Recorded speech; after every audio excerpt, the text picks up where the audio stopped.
Spoiler alert, we're starting on time today, everyone. What's up, everybody? Welcome to the All New Sports Show. I'm Wes Bradshaw. He's Ed Green. Hi. Folks, we're here for our high school football round 2 recap. Our game of the century part 2. Game of the season, of the century, of the week, of the month. It's all good. It was really good. It was good, especially if you wore blue and gold. It was really good for you. Not so much on Saturday. I don't care. But on Friday, it was pretty good. the maze of blue. All right, folks, we are coming to you. We're going to be recapping on today's version of the All New Sports Show. We're going to be recapping round 2. That's 3 teams still left, which is all we could ask for after this week. We knew we were going to have 1. Instead, we get all 3 left. One made it really nail-biting. Yes, it did. One took care of it in about 5 minutes, as we assumed they would, and the other a very hard-fought between 2 really top-tier teams. But we'll get it started at the place that we went to this Friday night, and that was Southern Nash High School, Stanhope, North Carolina, round 2. Rocky Mount, Southern Nash. And Southern Nash getting the big 21-10 victory about a month ago over the Griffons propelled them to the undefeated regular season, to the Big East Championship. But after this game, Ed, in the words of our good friend B.J. Sanders, they can have the conference title. We're trying to win a state title. Rocky Mount's still alive, a 27-21 win, which score maybe didn't reflect how that football game went. A late touchdown from Southern drew it closer. Rocky Mount for the second straight week has to recover an onside kick to seal it. And they almost didn't. They almost didn't. It bounced. As Pam Gainey once said on the sideline, "Oh!" Yeah, we'll repeat what. Yeah, we can't actually say that. Well, we could. What our sweet Pam Gainey Save that for the last episode. Exactly, for assault.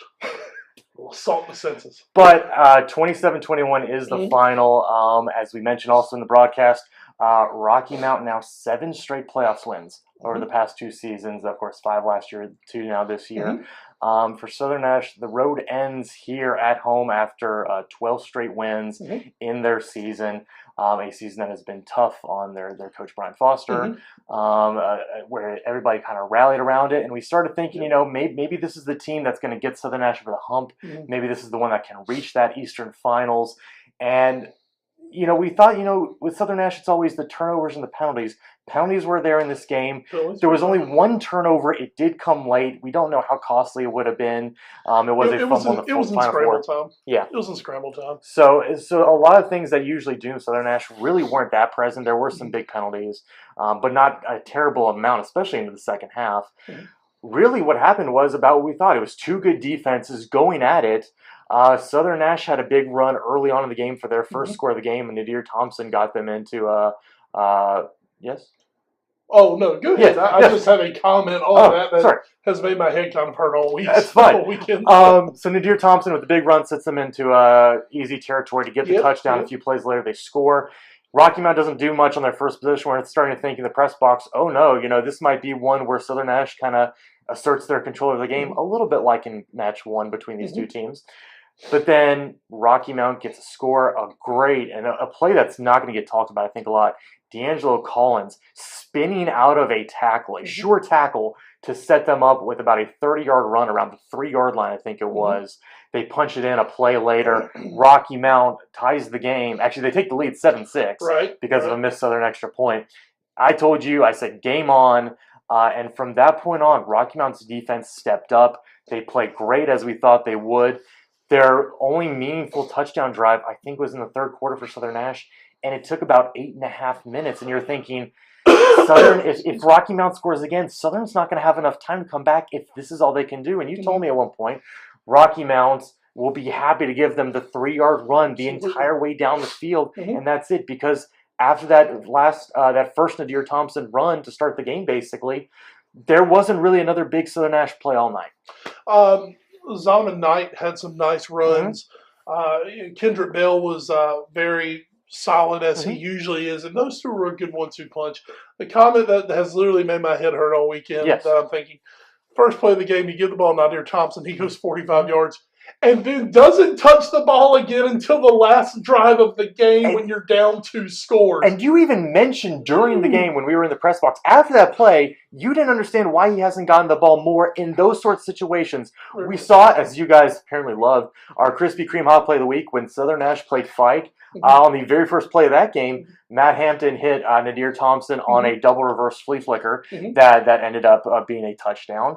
Somewhat of a similar play. Nadir Thompson gets it on a pitch, and you said to me, why haven't they found, if it's not by the pass, why haven't they found more ways to get Nadir Thompson involved in the offense? Exactly, and here's my thing. I understand. It is a very run-based offense. Yes, it's not a great pass offense. Late they completed some passes. Rocky Mount was sitting in a prevent. Which prevents you from winning football games. Prevents you from finishing things easy, apparently. And finally, they started finding Thompson. But Nadir Thompson is one of those guys. He is an X factor type player. Absolutely. If you want to look around the league, you know what? Rocky Mount's got one in Detrell Revis, who Rocky Mount never got to a point where they had to give the ball to Revis this game. You know who else turned out to be one? Sherrod Green running the football. Yeah, I was going to get to 7 carries for 80 yards. Where the heck did that suddenly come from? I don't think he had a carry this season coming into the game. But and just using those two as examples, where Jason Battle has seen at times this year, I need something a little different. Okay, these guys, Detrell's a big playmaker. Sherrod obviously turned into a jackhammer. Well, and as you said, to me, who's the Nick Bynum this year? Who has said, if you need 3 yards, who's going to get you 4? And I think they found it in Sherrod Green. Sherrod Green gives you like 9. Yeah. Jersey getting pulled back and he's still running forward. And actually lost some yards. Well, I don't think he lost yards. Rocky Mount lost 15 because of a dumb personal foul after a run that got him down in the 10-yard line, about 30-yard run from him. But, getting back to Nadir Thompson, I mean, I've seen over the years where, teams have had these really top-level athletes, and you don't want to overuse them. I always call it the Stephon Virgil effect. Rocky Mount in 2004 had Stephon Virgil, who was kind of that X-factor player. Rocky Mount had so many good backs. You can give Virgil the ball more than about 3 or 4 times a game. But when you did, he made something special happen, it seemed like, every time he touched the ball. And then usually the bigger the game got, the tougher it got for your regular guys to run. Hey, let's give a couple pitches to this guy. And I just thought, especially as the game wore on, Southern looked like they needed a spark. And I think you got it standing right there in number 7. He just never really touched the football again. And to me, that was just, as folks, full disclosure, I'm a giant Rocky Mount homer. Yeah. In case we haven't figured that out yet. Crazy. Now, that said, as you listen to my games, I call it right down the middle, about 70-30. And we do love all our teams. Oh, exactly. I love them all. Hey, if Southern beat Rocky Mount the other night, Southern Nash, I'm riding with you guys in the state title game. We love you. We do. That said, as a Rocky Mount fan, sitting watching the game, I'm sitting there like, oh, God, all they've got to do is drop it to 7 because Rocky Mount kept, pile driving the middle. Yeah. You get it to number 7, get to Flash Thompson, let him run outside. He's faster than anybody Rocky Mount has. Maybe Revis catches him eventually, but that's 30 yards downfield. Right. And I just think that was a missed opportunity for Southern. I think Southern just kept thinking, I've seen this happen at Rocky Mount before, if we just keep doing what we do, it'll work out. Eventually you'll break them down. But the problem was, especially when suddenly Southern was down 2 scores to Rocky Mount late, you need chunk yards. You don't, as I said, I'll give you 3 yards all day when there's 9 minutes on the clock and I've got a 2-score lead and you're starting at your own 15. You can have 3 yards to carry. You can have first down after first down as long as it's taking you 2 minutes to get that first down. I would have really liked to have seen them maybe try to employ Nadir Thompson just a little more. See if you can get a couple of big plays out of him, because that would really speed up the process. And we did see them go make a quarterback switch at the half. Zimmerman came in to replace Matt Hampton. And you thought, okay, maybe they're going to start throwing the ball a little bit more. That's a little bit something Zimmerman has done a little bit more this year. Well, and two, Zimmerman actually also gives you a little bit of a run option than Matt Hampton. And that's what we saw a lot more from Zimmerman. We didn't see him pass a lot, actually. We saw him doing more QB keepers. In fact, I believe the first play he was in was a QB keeper. Well, I think out of that group, Hampton is more your thrower. Zimmerman is more, Hampton, even though Hampton's got the big athletic build, Zimmerman's actually more your quick, shifty runner out of that group. I was thinking, we'll see a little more option. We'll see some diversion, some counter plays. Southern just kind of stuck with the script and threw a few QB runs in there. And to your point, when they needed a pass on their fourth down play with, I guess, about 5 or 6 minutes to go. I guess this was about 24-14 is when this was. They were on 4th and 10, slightly before midfield. They went back to Matt Hampton. Matt Hampton hit a guy over the middle about midfield. Dropped. 3rd and 4th down. He hit guys in the hands twice, and they dropped. Yeah. So, I mean, at the end of the day, we say, well, Southern didn't have the turnovers they usually do, and that was a plus, but it was still self-inflicted wounds. I thought that got Southern at the end of the day. Now, that said, you want to look at the numbers. Here's the other big thing. Rocky Mount ran for over 300 yards, by far the most Southern has given up this year. I want to say that's the most points Southern gave up this year. We're the 27. First time they've given up over 20. 21. No, that's right. You're right. 18 was the most. That was Nash Central. You're right. It's the first time, that defense has been so good this year. But I want to give Rocky Mount a lot of credit here because I think, I kept bringing it up to you, and I'll bring it up a little more as this show goes on. I'm getting this real 2004 J.H. Rose feel about Rocky Mount. And my Rocky Mount people out there, you know exactly what I'm talking about. Jonathan Tyndall's hanging his head and probably starting to cry right now. But in that season, Rocky Mount went to Rose. Terrell Hudgens had a career field day, in a season that saw him garner massive state honors. He had a field day at Rose as Rocky Mount ran Rose out of the building in Greenville. They come back playing the 3rd round of the playoffs. Rocky Mount scores 12 points, maybe actually 13 points. They score like 13 points, and Rose came in and made these just fantastic adjustments that Rocky Mount wasn't able to adjust back to. And I kind of saw a mirror effect on this where, Jason Battle took his spanking earlier this year at Southern. Well, it really looked like Jason Battle's the one who broke down his film the best, made his adjustments, because a Rocky Mount team that could not run the ball in that first game against Southern goes for, I believe it was somewhere around like 335. And they absolutely controlled the clock. They controlled the game. They out-physicaled Southern up front, which we have definitely not seen this year. And at the end of the day, it wasn't a fluke. Rocky Mount were the better football team Friday night. And the thing they did is they took their chances. Because possession is going to be limited against Southern Nash. They took their chances, got the points they needed to. BJ Sanders has come alive in this playoffs, was a huge reason they came back in the first round. And it was a couple big runs here in the second round against Southern Nash. And I want to tell you what. They got a couple big first downs late in that football game to extend drives that didn't end up in touchdown drives. But, hey, reset that clock, got on the 2 field goals. And go ahead. I was just want to say, Chase Miller. Very good. They weren't the prettiest field goals you'll ever see. Great hold, too. Oh, that hold on the first one was immaculate. But, hey, 3 points twice. That was there's a difference in the game. 6 points, 2 field goals. And lastly, Detrell Rivas. We've interviewed him multiple times now. We had it set for the other night, too, and things just didn't work out. Yeah, next time. The amount of touchdown saving tackles. You even said it, Nadir Thompson, he'll run away, but maybe Detrell Rivas will get him 30 yards downfield. How many times when they tried to go on the outside with Kendrick Bell or with someone else? More or less Zonovan Knight. Yeah, and Zonovan Knight. Going outside on him. How many times, once he broke through that first line, did it only become, instead of a 20, 30-yard gain, it was an 8-yard gain because Detrell Rivas came up and made a play. I can count on one hand 3 times that Rivas was literally last man to the sideline. And if he hadn't gotten a hand or knocked somebody down or at least turned them back inside, that was a touchdown run for Southern. There was another time on a kickoff return after Rocky Mount's second field goal, I believe. Southern looked like they were about to break the kickoff return. Boom, here comes Rivas from across the field to make a tackle. Folks, we've seen the praises of Detrell Rivas weekly on here. I never saw an official count the other night. If he didn't have 20 tackles, I don't think somebody was keeping the book right. Because from where we were, we had a dynamite view of him, and that young man is so quick from 15 yards off the line to about 4 yards off the line. He is so quick. He covers that. He takes great angles.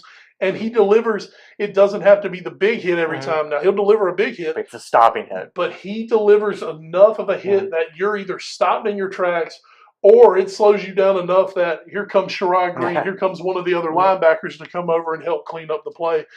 And it turns, like you said, it turns potential 30-yard runs into about 6-yard runs. And Wes, and I think, we love our football. We love a foot.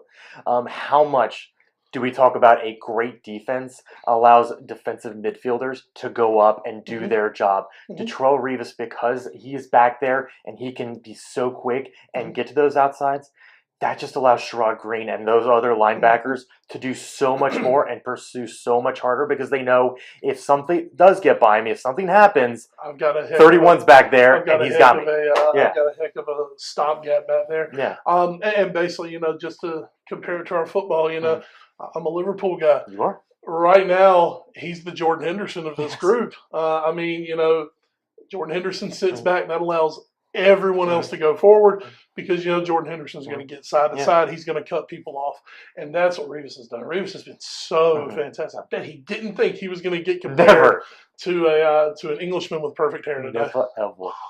But that's what we've seen of it. He's just been so good. And then you kind of take that spine that we talk about at Rocky Mount. You've got Artavis Richardson on the defensive line, who is such a leader and such a disruptive force. You've got Sherrod Green at linebacker, who covers sideline to sideline as good as anyone I've seen in a long time. I mean, the kid's a Division I prospect for a reason. He might be the best linebacker in the state. He had another fantastic game. We kind of joke with Sherrod sometimes, saying, "Man, you played great, but we got something to trail." And he smiles about it when we say it, because I think his presence helps Rivas. Richardson's presence helps Green. Daniel Thomas in the middle, his presence helps everybody. Huge, literally and figuratively. I mean, that kid's like 6'1" and weighs about 320. And he has a great first step. He's a monster. And Ed, I'll tell you, I was a big Baltimore Ravens fan for a long time until giving up the NFL cold turkey. Ray Lewis was my favorite player. One reason that helped him a lot, that he was so great, the Ravens always concentrated on that middle guy right in front of him, whether they were playing a 3-4 with a nose or a 4-3 with those two tackles. They would submarine the middle of that line, and that creates so much space for Ray Lewis to move. And that's, to an extent, obviously Rocky Mount, a poor man's version of the Super Bowl winning Baltimore Ravens. Of course. But it's kind of the same concept. You've got that big, beefy kid in the middle who's killing centers and taking a guard with him everywhere. And that means that this guard, who his job is to get to 44, he can't, because he's got to go down and block 72, or he's got to try to kick out and block 9. And there's 44 just running free and making tackle after tackle. And then if he takes someone on, here comes 31 up to pump a big hit. The Rocky Mount defense, this would be controversial to some of my guys from those late 2008 group of Rocky Mount. Rocky Mount's 2008 defense, which I'd always said was the best one I ever saw. I don't know if this one's not better. It's very good. And number-wise, you can always play with numbers, because you can just look at things with numbers. That Rocky Mount defense as a whole may have been a little better. I think this Rocky Mount defense, though, with A, its star power, and B, just the attitude, the nasty attitude that Rocky Mount defense has. These kids are special. This is a special group. They won a state title last year. Just about the whole defense is about this year. And, we'll get on to it as well. Talking about Southern, the second round seems to be this this wall they can't break through. And I really thought the Southern team was set to make a nice run this year, and then they got completely reamed with these seedings. Yeah. Northern Nash, Rocky Mount back-to-back weeks. They knew what they were seeing. They're just better than Northern. We know that. Them and Rocky Mount much closer together. And unfortunately for Southern, what I saw the other night was, especially for about the first half, Southern Nash was so amped up to be on that football field. Yeah. Rocky Mount was out there like, all right, another game. And let's also say, maybe, we can't verify this obviously, but we maybe talk to Ethan a little later. Maybe the biggest crowd to watch two Nash County teams in history? Might have been. I was saying that, and then it was a really good crowd. Yeah. Thinking back, may have seen a few at the old stadium when you got Rocky Mount and Northern together, but just because you could fit more people in there. But this, I mean, it was a huge crowd. The Southern Nash crowd, and I kind of got the vibe from the two crowds. The Southern Nash crowd was the more anxious, and I think a lot of it is, you've kind of got this mental block right now at Southern where, God, we can't get out of the second round. Well, and how hard is it to beat a team twice in a football season? Exactly. It's very hard. And like I say, Rocky Mount kind of came out, as you said, on the back of 6 straight playoff wins, on the back of a bunch of kids who won a state title last year. And Rocky Mountain just seemed to be a lot more loose. All right, we're here to play football. Yeah. Let's see what happens. Yeah, we want our payback, but we're here to play football. Southern, you could just see the Southern sideline. They were bouncing. They were so much energy. And I think early on that kind of hurt them. I saw some over pursuit defensively. We saw offensively, now that first drive, they were really good. After that, they were just a little jumpy to me. And I think at the end of the day, experience from Rocky Mount was one thing that helped put them over the top. And it did. And they are going to be moving on. And we'll take a look now at our scoreboard to see that they will be heading to, as we see, Rocky Mount 27 to Southern 21. Rocky Mount will be going to the Mid-East 3-seed Southern Guilford. And that is a third-round game. So that is a trip to Greensboro in the cards. Identical record for the Griffons. 11-2 Southern Guilford. And, folks, we talked about those 7 straight playoff wins for the Griffons. Well, folks, 8 games ago in the playoffs, Rocky Mount went to Southern Guilford in the first round. That was their last playoff loss. So, if this group is the redemption team for Rocky Mount Payback Tour continues. If this is the Rocky Mount Payback Tour, then going to Southern Guilford, hey, that's just another notch to put in the belt. I'll tell you this, Ed, if this is really a Rocky Mount Payback Tour, they'll play West Craven in 2 weeks, and that'll be a rematch of the 08 Eastern Finals, which Rocky Mount fans seriously hang their heads and cry about at night. We'll get to that in the bracket. Oh, man. We'll see the brackets. I just got myself totally hyped up, so here we go. Well, don't be like Southern Nash. Our other 2 games, Tarboro 61, Granville Central 0. Tarboro will be going on the road to play the Eastern 1 seed, East Carteret. Apparently, Tarboro pulled a Trump and were not nice the other night. Well, here's the thing I was going to say. You said, Wes Bradshaw, on this very all-new sports show program last week, you said Tarboro was going to go and put 50 on Granville Central in the first half. They got 43. There was a running clock before the end of the first half. That's probably what held them off. Tarboro came out and we're not even getting the whole crowd thing. Forget who cares. Yeah. That's hearsay. Yes. Tarboro came out, and I'm going to tell you, they were a little pissed off. They were pissed off that in the second round they had to go on the road to a 5-6 football team. To a team that they knew they could go and blast. So Tarboro had a pissy, rotten attitude, and they went out there and took it out on Granville Central. Yes, it did. 61-0. Tarboro left no doubt, and I love that from Tarboro. I love that attitude, and they're going to need to keep it up as that should be a war. Depending on how you look at Southwest Edgecombe this season, this is going to be their first real game in about 8 or 9 weeks. Since the Crucible. Yeah. Because conference play, and this is no disrespect to North Edgecombe. Or Rocky Mount Prep. Yeah, them too. Sorry. There just wasn't a tough game in that conference schedule. Even we thought maybe this is the year North Edgecombe gives. No. So this is going to be their first challenge, and it's going to be, something I've been trumpeting a little bit in this season. Was this conference schedule for once a benefit to give them confidence, especially that offense, after going through such a hard stretch in that northern, southern, southwest stretch where we know Jeff Craddock didn't really like how his offense was running, wanted to get that going. Well, it's been putting up 40-plus since the Southwest Edgecombe game. And now we're going to see their first true test since then, East Carteret. That said, for East Carteret, it may be their first all year true test. Yeah. They have, if you just go to Max Preps, take a look at schedules, and you can play that game all day. Well, I play this guy, you play this guy, I play this guy, you play this guy. Tarboro, just take a look at it. Nash Central, playoff team. Southern Nash, undefeated playoff team. Northern Nash, playoff team. Southwest Edgecombe, conference champion, playoff team. Washington. Well, Washington was right there. They really picked it up in conference. And then Franklinton, who I don't believe made the playoffs. Yeah. If they did, I don't remember. Welcome to the Big East, boys. See you in the Big East next year, guys. Enjoy that. North Edgecombe, who one loss on the season now. Riverside Martin is a team who can stick a ton of points on the board. Tarboro has played a legitimate big boy schedule, and they understand. Jeff Craig understands he has to schedule non-conference hard, and he goes out and does, like we said, 3 Big East teams. You know, I mean, he played 3/4 of Nash County. God, wouldn't that Tarboro Rocky Mountain game? Now that would be a hell of a game, wouldn't it? Wouldn't it, guys? Yeah, Jason. Wouldn't it, J&J, Jeff and Jason? But they've seen it.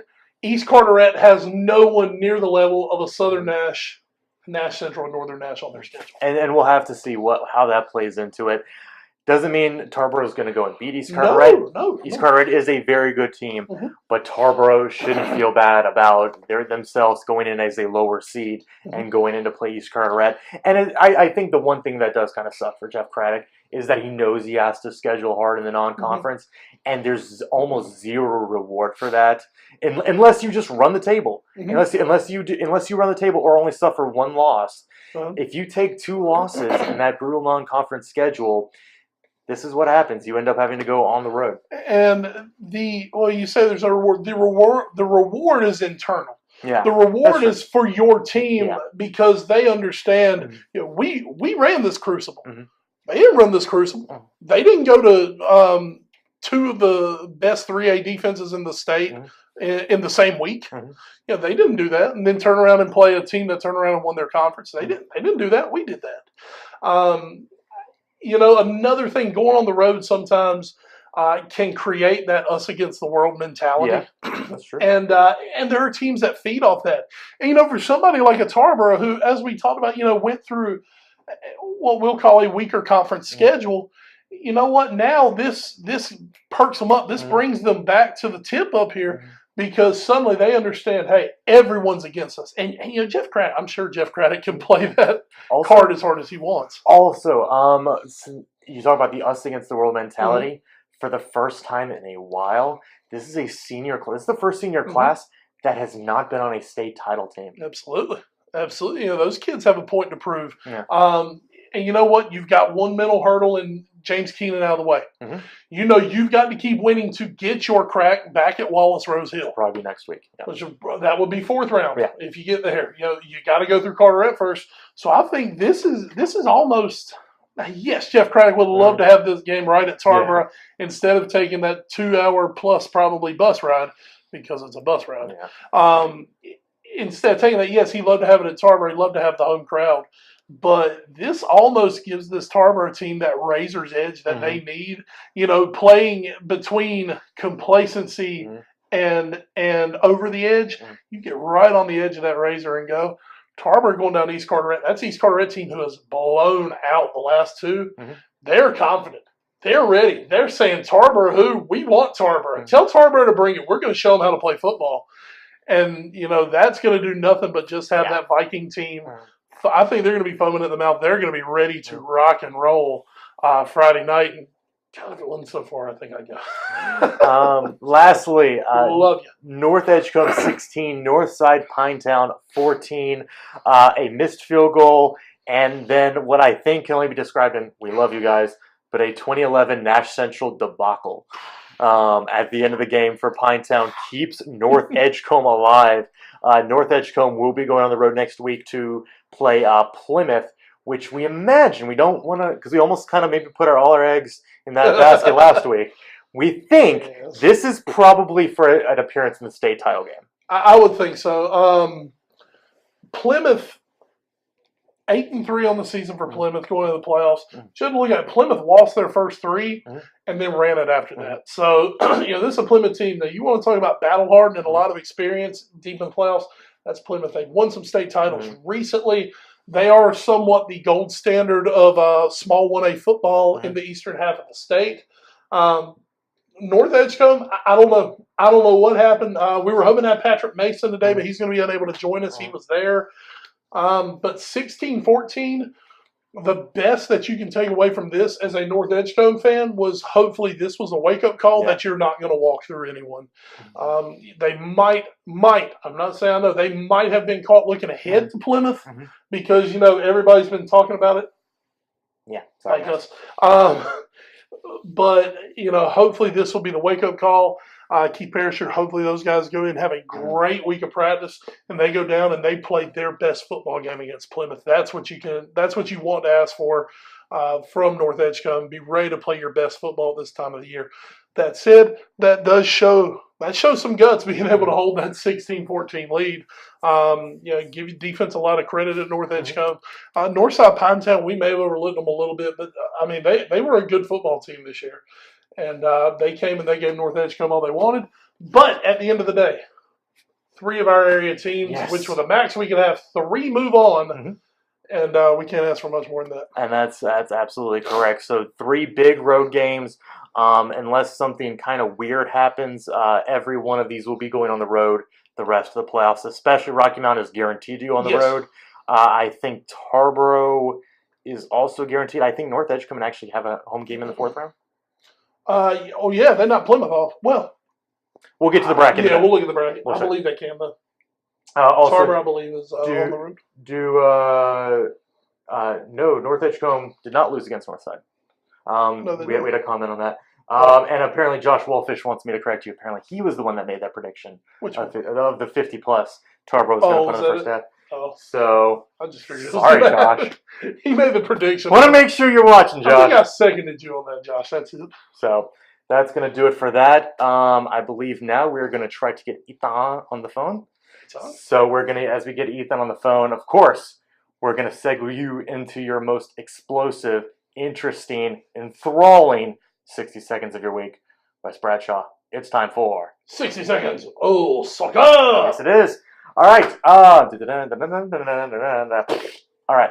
So we're going to put our 60 seconds on the clock here, and I'm just going to talk for a little bit. 2-1, unfortunately, this beautiful man right here took the first loss of the season for Tottenham Hotspur as they go to Stamford Bridge, and you can put it right here if you want. They lose to Chelsea. Goals from Victor Moses as well as Pedro were the difference in the match. Christian Eriksen, his first goal of the Premier League season. He comes through, but that was not enough for Tottenham to hold off Chelsea. Still, though, only first loss of the season, and it's after Thanksgiving. 6 draws. Got to work on that. Got to turn those draws into wins. I'm not Manchester United. Got to turn a few into. Oh no, you're not. You know who else isn't Manchester United? That's the real mighty Reds of England. You see Josie got sent off today again? Again. Oh yeah, totally. He's on fire. Again, Liverpool get a win in what Klopp described as the most defensive team he's ever played. Shocker, it's David Moyes, right? Liverpool beat Sunderland 2-0. It was not the open, free-flowing football Liverpool are used to. The bus was firmly parked, but the substitution, Divock Origi, scored a gorgeous goal to open it. James Milner adds a late penalty. And a stat for you. Every Premier League game that James Milner has ever scored in, his team has never lost. Mostly wins. Are some draws in there, but never a loss when Millie scores. And then he goes home and does his laundry and brews a cup of tea. That's nice. Because, boring James Miller. Very boring James Miller. Great. You know who's not boring? Who's that? Ethan Joyce. You're very right. He's not a boring guy. True. Ethan Joyce joining us now on the hotline. Yes. Have we got a hotline sponsor? Hotline Miami. I know when that hotline bling. No. Okay. Ethan, what's going on, buddy? Welcome back to the All New Sports Show. Hey guys, how you doing? Man, we're doing good. We're doing good. Ethan, we were all at the game of the week of the century of the millennium the other night. Rocky Mount Southern Nash Part 2. We've broken it down pretty well, but you had some really good insight on it. Really enjoyed what we read in the paper. Rocky Mount really looked like they adjusted very well from game 1 to game 2, and you can look no further than the rushing stats. Just talk a little bit about Rocky Mount's output this game.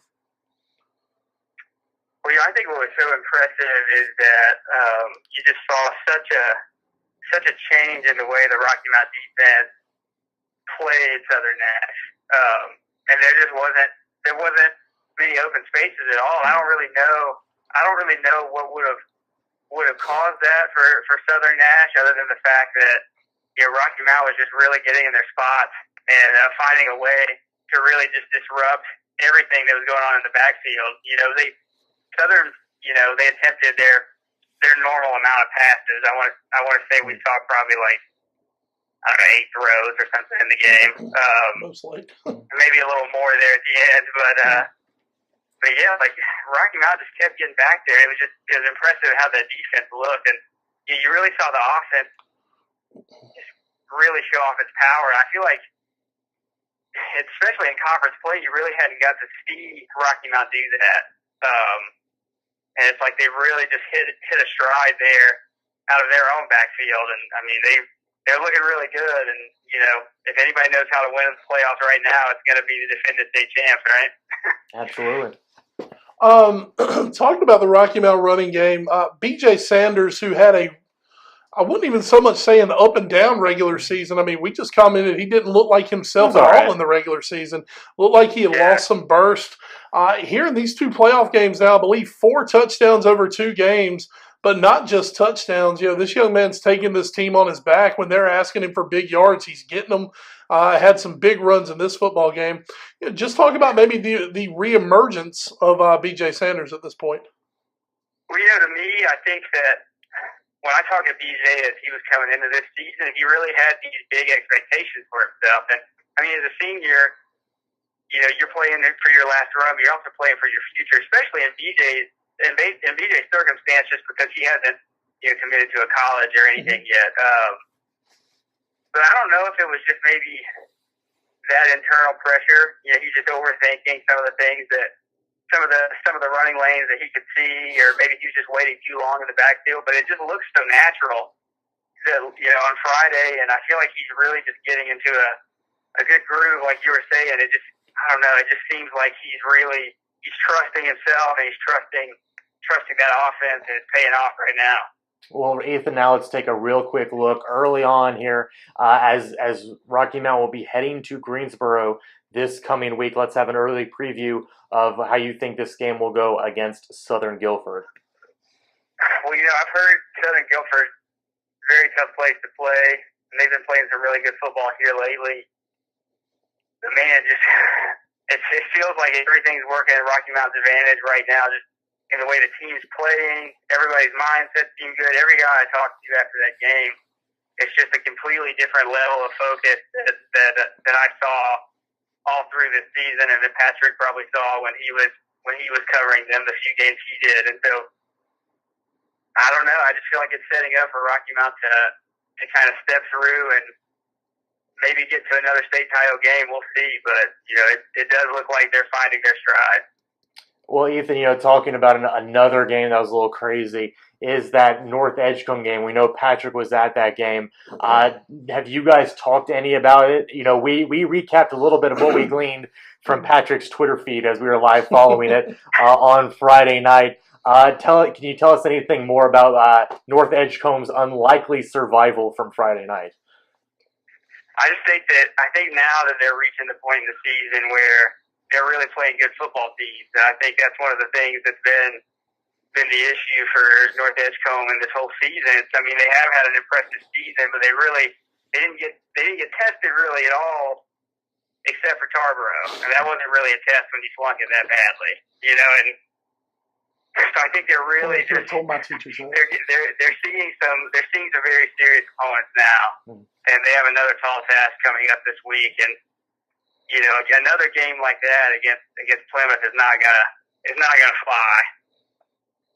fly. Speaking of flying, a team who passed their test with flying colors on Friday night, the Tarboro Vikings, who we theorized that this was a team that was not happy having to go on the road in the second round, especially against a 5-6 Granville Central team. So they went and completely took their frustrations out on them, 61-0 later. Talk about that a little bit, and then let's talk about, we said North Edgecombe seeing some real teams. Well, it's about to get real for Tarboro this week as they travel down to the beach. Well, and I think it was frustrating for Tarboro. It's always tough to think that you got to pay for your own gas and pay your own way out there to just play in something that wasn't really a game at all. Yeah. And so I guess it's just a little field trip for them, a little little postseason skill trip where they got to have a little fun and work through some stuff. And like you said, now they really have a serious test in East Carteret. And it's going to be interesting because both of those defenses, you've probably seen it on Twitter, but both of those defenses have been stellar this year. And I think one of the things that you can argue for in Tarborough's favor is that they played three 3A teams this year. Three Big East 3A teams this year, and you don't really see that in East Carteret. And I'm not trying to take away from them at all, but Tarboro is battle tested, and that defense is very battle tested by those big three teams, and I think that's going to be their advantage if it comes to just a slugfest on Friday. Well, Ethan, then I would say our last question is we're going to put you on the spot here. Dun, dun, dun, dun. We have, thank you for that. That was very nice. We have three teams left from our all-new area in the playoffs. Ethan, after Friday night, how many will still be alive? I'm going to say two. I'm going to say Rocky Mount will still be alive, and I'm going to say Tarboro will still be alive. And I think North Edgecombe, The tingling. I don't know if they're going to be able to beat Clement. That's going to be tough. That'll be a tough one. Ethan, are you guys planning to travel to 2 playoff games this week? What's the plan on Friday night for the Rocky Mount Telegram? Yeah, someone's going with Rocky Mount, someone's going with Tarboro. I don't know which one will go. Yeah, I feel like I'll probably go to Tarboro just because I've seen them a couple times this year.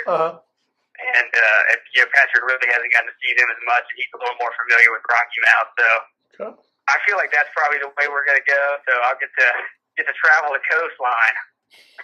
You don't think we can get Jesse out and get him down to Plymouth? There you go. I'll pass that along. Go ahead. Tell him Wes is looking forward to seeing his tweets. Yes. Because by God, somebody's got to tweet a score from that game. Yeah. It ain't going to be nobody in North Edgecombe. Unless somebody wants to do that, that'd be awesome. Yes. Awesome. I'll pass that along and see if Jesse wants to.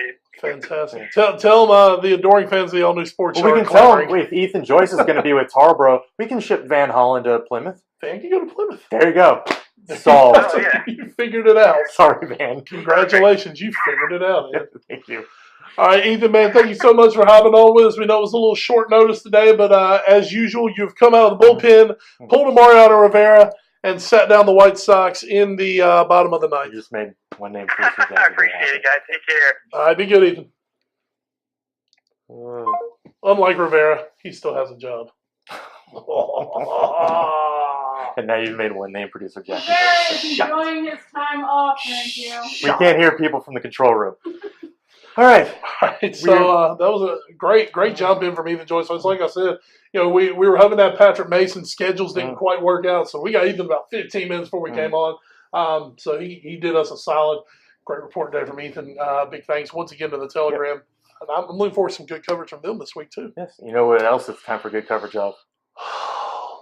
Roman Reigns. Oh no, that's the podcast. No Roman Reigns. Sorry, put that over there. Yeah, totally. Yeah. Do. No, do. Once again, sponsoring Crystal Clear Pepsi. Crystal Clear Pepsi. The real story on that one. I don't know what you're talking about. This is a new bottle every week. I just drink some of it in the pre-show. That thing still sparks. Wow. There's nothing in this one besides great new citrus cherry flavor. Still double XP for Titanfall 2. Please buy Titanfall 2. Game fuel. Don't make EA regret this. And here I hold for you the mango flavor. So get you that. Get you some Doritos. Yeah. Go to your mom's basement. Diva. Yep. All right. So for our picks this week, Wes went perfect. Rocky Mount over Southern Nash because you're a huge homer. North Edgecombe over Northside barely. Tarboro over Granville Central. You're going to see a lot of these are repeated picks throughout the thing. Very, very little differentiation. Ohio State over Michigan in double overtime. You mean Michigan? We're marking out the M's in Columbus this week. Oh. Columbus.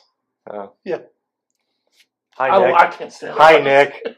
But you're an Ohio fan, you know that. Alabama over Auburn, and which was not even a game. And then Florida State over Florida, also not much of a game. 4 straight wins for the Seminoles in that series. Tony Dowdy, of course, copied your picks. Always does, even though he turns his in 2 days before mine. Actually, this time he didn't. Oh, well. You had to get him too? Yeah. I still didn't see that email. So I think no, because did you go to your Gmail account? I did. I think you mucked up this weekend. No. I'm putting it on you. No. So all his picks were right as well. So another perfect week for Tony Dowdy. Still second. I had a couple misses this week. I was the only one to believe in the Firebirds. Well, never again. And this year anyway.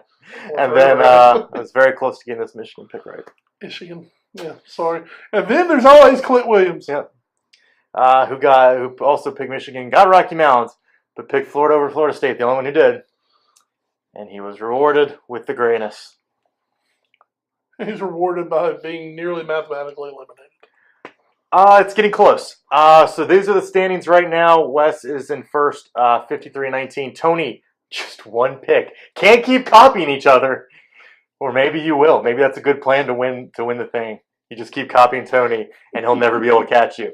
So Tony's one game back. You keep copying me. Yeah. Exactly. But then he won't catch me. I don't think he's thinking about this. Yeah, sure. Coach. I am now 3 back, but I was in. You're drawing a lot. I was in a similar. Get a lot of draws, right? I was in a similar position last year, and then won the thing. That's because I left town and didn't do a picks for 2 weeks. And then Clint's. Yeah. Yeah. Sorry, dude. Clint Sunderland. Oh, actually, no, he's Swans. No, Swans aren't in last anymore. I was betting the Sunderland. 5-4.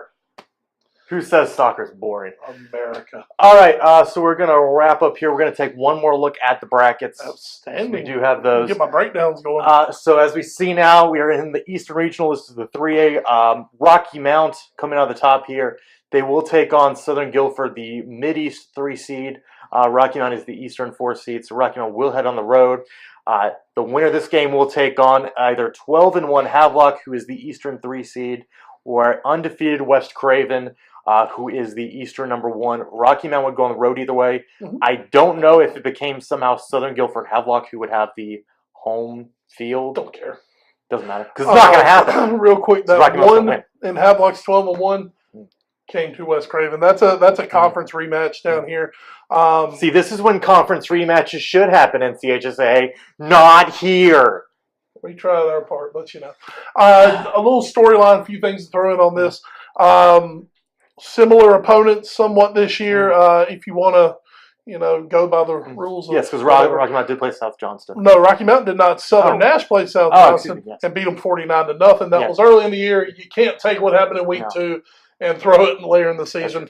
Rocky Mount Southern Guilford, like we said, that was the last time Rocky Mount lost a playoff game. Mm-hmm. Was at Southern Guilford 2 seasons ago. That was the 2015 first round. 2014. 15, they won it all. That's right. I'm getting my years mixed up. 2014, they went in the first round, lost at Southern Guilford. Southern Guilford had a running back, Reggie Gillespie, plays at NC State now. Mm-hmm. He had a really good game. Down here at the bottom, Havelock, West Craven. Mm-hmm. There's history down here with Rocky Mount. Havelock, a former Big East member back in the Big East 4A. They have had a total transformation. They went through a real down period and then have totally transformed under Jim Bob Bryant, have become maybe the model program of Eastern North Carolina in the last 5-6 years. I believe 3 state titles in that run. We thought we were going to see this as a third round game last year. Yes. But Havelock didn't hold up to the bargain. Havelock got upset at home. West Craven, 2008, came to Rocky Mount Eastern Finals, beat the Griffons. I believe it was 22-19 was the final on that game. One Rocky Mount fan still lament to this day. Rocky Mount with a lead late, just trying to run out the clock. Lost football, fumbled. They came back. That said, West Craven had 2 NFL wide receivers on that team. And Justin Hardy, who up until about a week ago held the NCAA catch record, which was broken by his former teammate at East Carolina, Zay Jones. They also had Eric Highsmith, who played Carolina, played for the Vikings. So a very talented West Craven team that beat Rocky Mount. Since then, they kind of gone through some down slope, but they have come out with a vengeance this year. As we said, they sit 12-0. They won that conference with Havelock in it, which shows they played some big-time football. We talk about the Rocky Mount Redemption Tour. And we said it kind of jokingly, but it's actually sort of picking up steam here. If they can beat West Craven, that's payback for 2008. Is there anybody in the West? Hey, South Point. South Point did the reverse. South Point is red hot. They had a terrible start to the season. They have really come on. They've been dropping 40 plus like it's going out of style. They've been fantastic. 59-45 in their first games. I could throw this out. West Rowan actually was the team that beat West Craven in the state title game in 2008. Okay. So they had a running back who went and played at Virginia. KJ. You remember who I'm talking about? Kendall Johnson? No. I might have that first name wrong. He went by initials, but he's a running back in Virginia. But beat West Craven that year. So there is a we'll find him. Yeah. You'll know what I'm talking about when I'm done. But there is a Rocky Mount Redemption Road.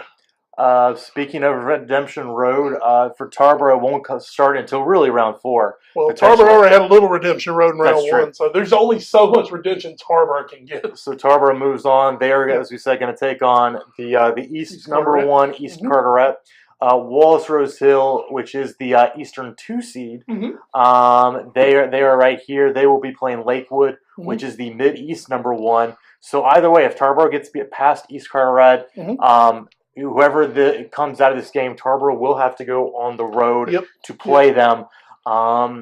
Interesting matchup here. Lakewood. This game will be in Lakewood. Lakewood's been really impressive of late. And, they're going to have their hands full Rose Hill. Rose Hill's only loss came to Clinton, who is still very much alive in the 2AA ranks. So, that's not bad for that to be your only loss. They're the number 1 team in the East in 2AA. Rose Hill 12-1, that being their only loss. Lakewood, I think, had some early season losses. They bounced back. That's going to be a good matchup up there. I think here in 1AA, you've got as good – this is as good of an Eastern semifinal as you could come up with are these 4 teams. So I'm really looking forward to see what happens. Of course, our money's on those Tarboro Vikings.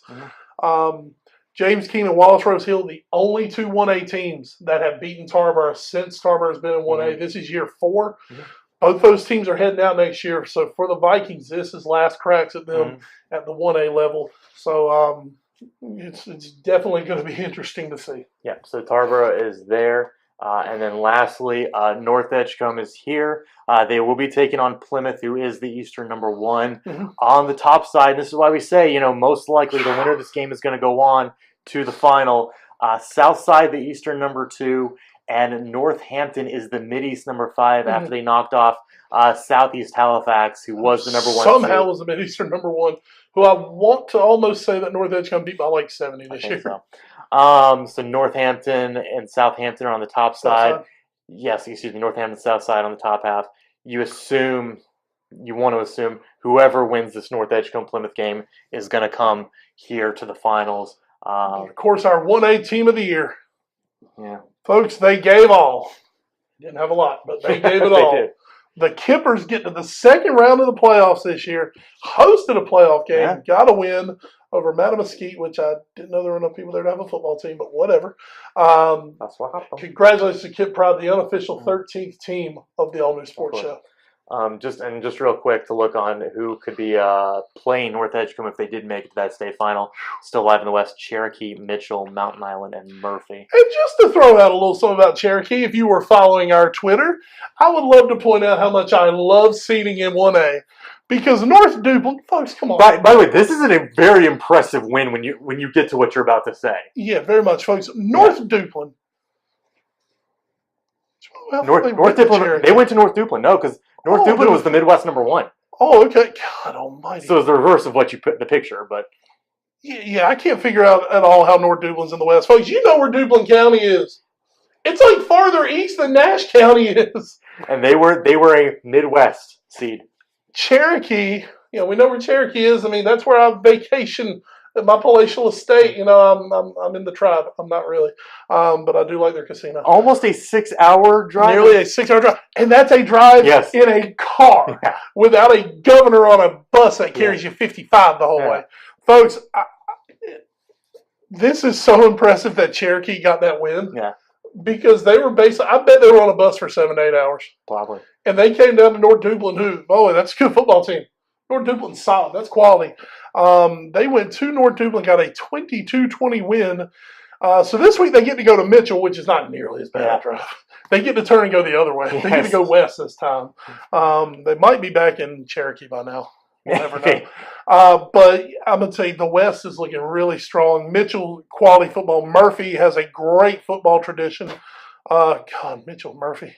That's really about as far west as you can go in this state, Murphy is.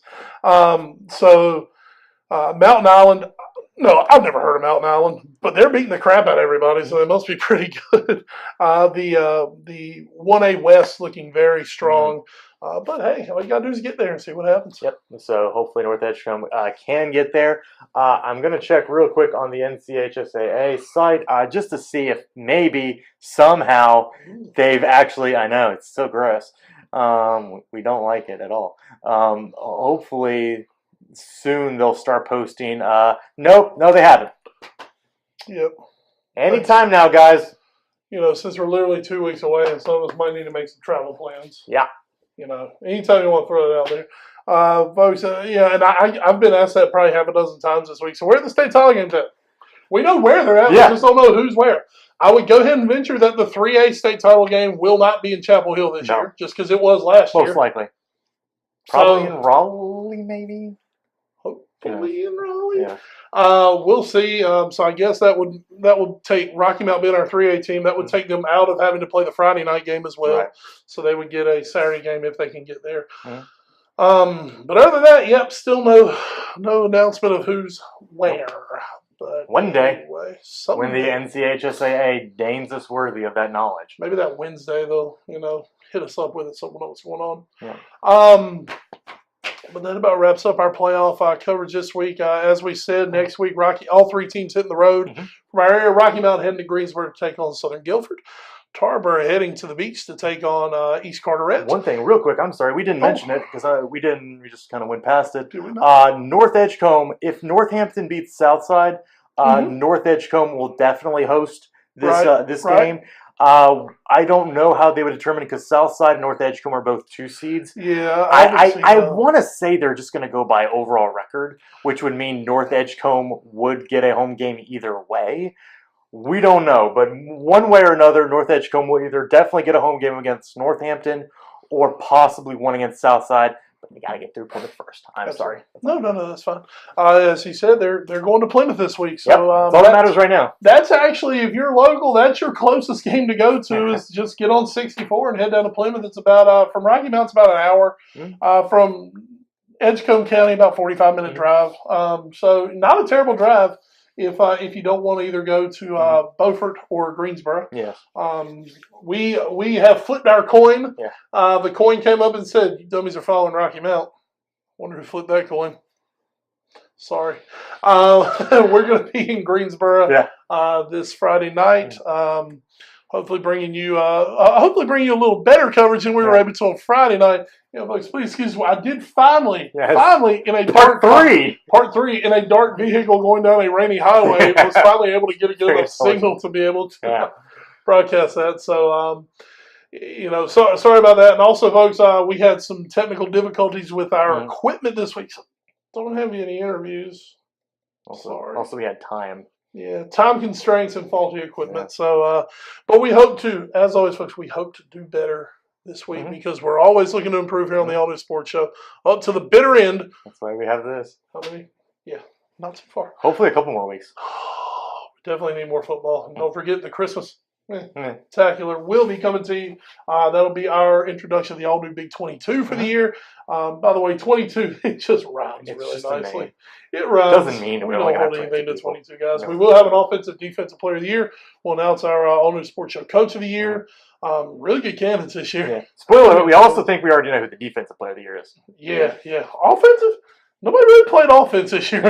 So that was the Big East for you. Yeah, that was the Big East. And Tarboro spreads it out so good. And we could do Dale Hodges. We'll have to talk with Ethan and Patrick. Yeah, we'll definitely have to talk to and maybe even Josh Wallfish. Yeah, definitely Wallfish. Yeah. We'll have to get Wallfish in on this. Yeah. Tiger early update. It's the NFL. We're not worried about it. Yeah. We love that you're now shilling for GameFly, by the way. I have no problem with that. Which I'm sure on GameFly you can rent Titanfall 2 and drink Mountain Dew Game Fuel. There's some Mountain Dew. Mango Heat. Yeah. Which just We doesn't love you, sound Todd. right at all. But anyway. If you can give me a free subscription to GameFly, I'll show for them If too. you would like to come on the show at any time, Yes.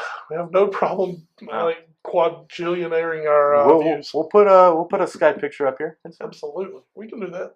Technology. We do, for once. All right. So again, we will be at Greensboro next Friday night. We have. That's right. And we will be bringing you guys pregame, halftime, postgame interviews. Again, hopefully, as long as we have cell signal. I think we'll be good in Greensboro. And then how can they find all this great stuff? Maybe we can be put over. Of course. Obviously, right now, you're watching us on... Okay. Is that Todd Gurley? I love when we can give thumbs to people who are actually just in the room. Facebook.com/allnewsportshow. That's where we are right now, is if you're watching us live. You can also watch us on youtube.com/theallnewsportshow. That's where all our videos eventually get posted up. Twitter @allnewsportshow. That's where we also always post our scores. We've been doing, since we hit the playoffs, we've been doing score-by-score updates as well as quarter-by-quarter updates for the games we're at. But also you can find us at... I'm at Wes Bradshaw 21. I am at Edward Green. You can also find us on Instagram. That's right. All News Sports Show. Email us, allnewsportshow@gmail.com. And if you want to mail us letters and parcels or Christmas cookies, go ahead and slide into our DMs on Twitter, and we'll get you the address for those. That's right, folks, because we don't have any more permanent place to send anything. Send everything to Alexis Nihan, Montreal, Quebec. They would take our cookies there, Ed. They would. Darn them. All right, so... for one-name technical producer Jackie, who is the lady who makes everything go here. Hey, and you know what? She might be making things go Friday night. We don't know. Literally and figuratively, because she has to push the button to put us on. That's true. And of course, our third company member, Clint Williams, has refused to go to. Took all those great pictures and said, "No, I'm done." Took all those big great pictures. I've done my part. Yeah. I think you might see Clint back for an Eastern final somewhere though, if it happens. For one-name technical producer Jackie, he's Ed Green. I'm Wes Bradshaw. Guys, thanks a lot for hopping on with us this week. We'll be back with you next week for our round 3 recap and hopefully a really good round 4 preview. You get it all right here on the All New Sports Show.